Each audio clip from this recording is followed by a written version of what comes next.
Hello, कैसे हो आप सभी स्टूडेंट्स। तो आज सीबीएसई के कंपार्टमेंट एग्जाम का रिजल्ट डिक्लेयर हुआ, जिसमें काफी सारे स्टूडेंट्स के मेरे पास मैसेज आए जो पहले उनकी एक सब्जेक्ट में बैक थी या दो सब्जेक्ट में बैक थी, अब वो पास हो गए हैं। और काफी सारे स्टूडेंट्स जिनके मार्क्स कम थे उन्होंने कंपार्टमेंट एग्जाम दिया था और उनके मार्क्स इंप्रूव हो गए। तो आप सभी को कॉन्ग्रेचुलेशन। अब इसका एक अदर साइड भी है क्वाइन का।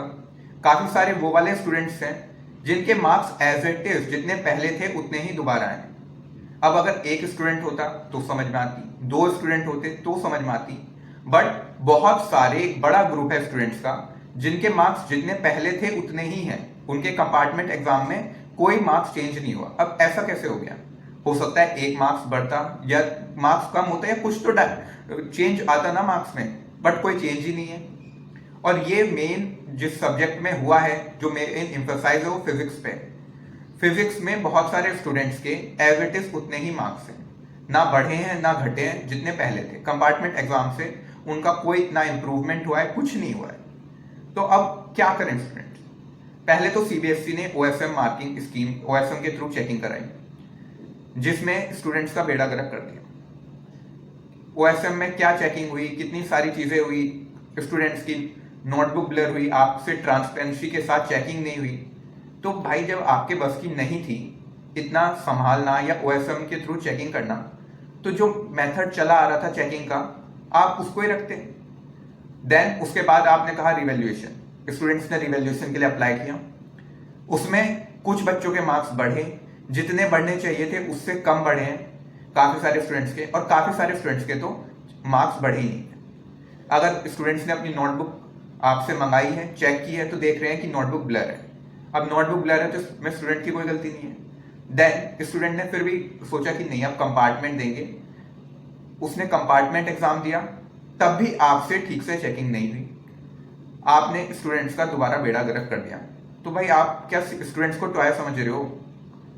कितना ज्यादा प्रेशर फील करना पड़ता है ये मैं खुद, क्योंकि मैं खुद इसका विक्टिम हूं। क्लास 12th में जो चेकिंग हुई है तो स्टूडेंट को खुद ही परेशान होता है, वो उल्टा उसको अपनी फैमिली को आंसर देना पड़ रहा होता है। उसने बड़ी मुश्किल से अपने पेरेंट्स को समझाया कि ये चेकिंग प्रॉपर नहीं हुई थी, मैं कंपार्टमेंट एग्जाम देता हूँ। और उसके बाद वो कंपार्टमेंट एग्जाम देता है तो फिर से यही, आपसे ठीक से चेकिंग नहीं हुई, और उसके जितने मार्क्स पहले थे उतने ही मार्क्स अब हैं। तो प्रॉब्लम कहाँ है? प्रॉब्लम तो आपके सिस्टम में है। अब स्टूडेंट अपने पेरेंट्स को क्या समझाए? दोबारा यही समझाए कि दोबारा चेकिंग प्रॉपरली नहीं हुई है, और समझा भी देगा पेरेंट्स को चलो, तो उससे कुछ बदलने वाला तो है नहीं, रिजल्ट तो उसका बदलने वाला है नहीं। पेरेंट्स की, रिलेटिव की, उसकी खुद की टेंशन, आगे करियर में क्या करना है, उसके साथ के जो बच्चे हैं वो कॉलेज में पहुंच गए हैं, वो कॉलेज एंजॉय कर रहे हैं, और वो अभी तक अपने 12th में फंसा हुआ है। कभी 12th के कंपार्टमेंट एग्जाम दे रहा है, कंपार्टमेंट की पढ़ाई कर रहा है, उसके बाद रिजल्ट आता है तो वो प्रॉपरली नहीं आता। तो करे क्या भाई? मैं इसके खिलाफ आवाज उठा रहा हूं। अगर एक बच्चा उठाएगा, दो बच्चे उठाएंगे तो कुछ नहीं होगा, बट अगर आप सब आवाज उठाओगे तो कुछ होगा। आप सब सीबीएसई को मेल करो, इसके खिलाफ अपनी प्रॉब्लम बताओ।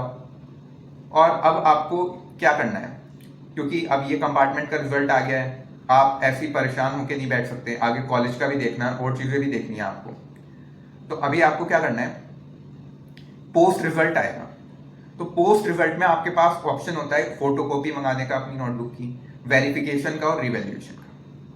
तो आप लोग एटलीस्ट अपनी नोटबुक को देख लीजिएगा, कहीं ऐसा तो नहीं है जैसा पहला हुआ था कि आपकी नोटबुक ब्लर थी, आपकी कोई मिस्टेक नहीं थी बट चेक हो ही नहीं पाई।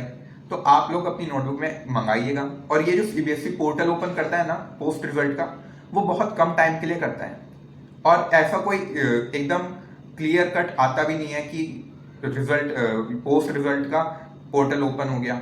मैं पूरी कोशिश करूंगा अपने चैनल पर अपडेट करने की जब ये आएगा, बट आप लोग भी चेक करते रहिएगा, क्योंकि ये कब आता है कब बंद हो जाता है कुछ पता नहीं चलता है इसका।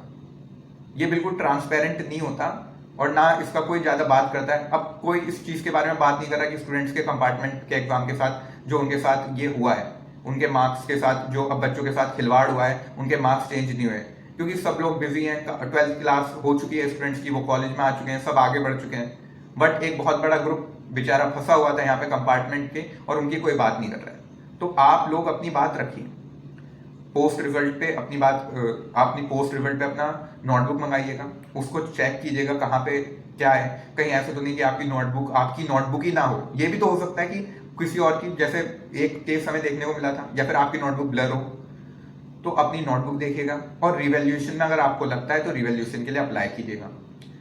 और इस चीज के ऊपर अपनी आवाज उठाओ, सीबीएसई को मेल करो, जो आपको प्लेटफॉर्म मिलता है वहां पे अपनी बात रखो। अच्छा, और अब आपको क्या करना है, टेंशन नहीं लेनी, ठीक है, थोड़ा रिलैक्स हो, अपने पेरेंट्स को बताओ। देखो बताना तो पड़ेगा ही, अगर आपने अभी तक नहीं बताया तो कोई बात नहीं, कल बता देना, लेकिन बताना तो पड़ेगा ही। अगर आप नहीं बताओगे और किसी और से उनको पता चलेगा तो और दिक्कत होने वाली है। तो आप लोग ही बताओ, अपने पेरेंट्स को आराम से समझाओ। देखो तो हो सकता है थोड़ा डांटे, कोई दिक्कत नहीं है, समझो आपके अंदर कैपेबिलिटी है। ये एक जो क्लास 12 का रिजल्ट नहीं था, ये एंड नहीं है। अभी आपके पास बहुत सारी अपॉर्चुनिटीज हैं, आप आगे बहुत अच्छा कर सकते हो।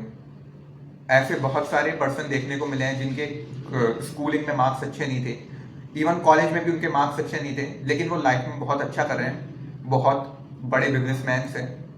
तो आपके मार्क्स आपको डिफाइन नहीं करते, ठीक है, आपकी स्किल आपको डिफाइन करती है। आपने यहाँ से प्रेशर हैंडल करना सीख लिया है, तो बस मैं बोलूंगा कि थोड़ा टेंशन फ्री हो, अपना आपको इस टाइम स्ट्रांग रखना है आपको, ठीक है। अगर आपको कोई प्रॉब्लम है आप मेरे साथ शेयर कर सकते हो, टेलीग्राम पे शेयर कर सकते हो, इंस्टाग्राम पे शेयर कर सकते हो। अगर किसी चीज़ में भी आपको मेरी हेल्प की ज़रूरत है, किसी कोई प्रोसेस समझ नहीं आ रहा है अप्लाई कैसे करना है, या किसी भी चीज़ में, तो मैं ऑलवेज आपके लिए अवेलेबल हूँ। आप मेरे को कमेंट सेक्शन में मैसेज करें, टेलीग्राम पे, इंस्टाग्राम पे, जहाँ पे आपकी मर्जी हो, तो मैं आपका हर एक तरह से साथ देने के लिए तैयार हूँ। आपको जो भी हेल्प चाहिए, चाहे किसी भी चीज़ में, आपकी पर्सनल कोई हेल्प चाहिए हो प्रॉब्लम में, पेरेंट्स को कैसे बताएं, क्या चीज़ है, उसमें कोई हेल्प चाहिए हो तो मुझे बताओ। डीमोटिवेट बिल्कुल नहीं होना है, ठीक है। तो अगर कुछ भी प्रॉब्लम हो कमेंट में बताओ, मैं आपकी हेल्प 100% करने की कोशिश करूँगा, ठीक है। डीमोटिवेट नहीं होना है, आप बहुत अच्छा कर सकते हो। ओके, तो यहाँ पे वीडियो एंड करते हैं। Thank you.